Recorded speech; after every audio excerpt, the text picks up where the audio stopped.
ในวันที่ 14 มิถุนายน 2019 ผ่านมาทานบุญทองดีวิไซกรรมการศูนย์กลางภาคเลขาคณะบริหารงานภาคแขวงประธานป้องกันศาสตร์ป้องกันความสงบแขวงจำปาสักพร้อมด้วยคณะภาคคณะบรรษา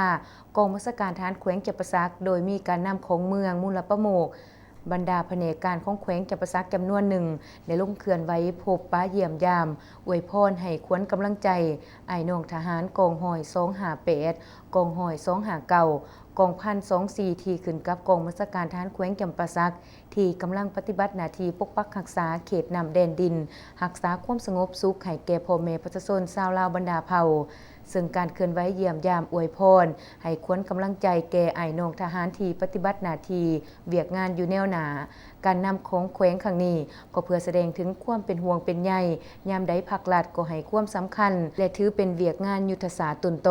ในโอกาสเยี่ยมยามดังกล่าวยังได้นำเอาเครื่องอุปโภคบริโภคที่จำเป็นจำนวนหนึ่งมามอบให้กองหอยและกองพันดังกล่าวเพื่อเป็นกำลังใจให้แก่การปฏิบัติหน้าที่เวียกงานให้สำเร็จตามการมอบหมายของพรรค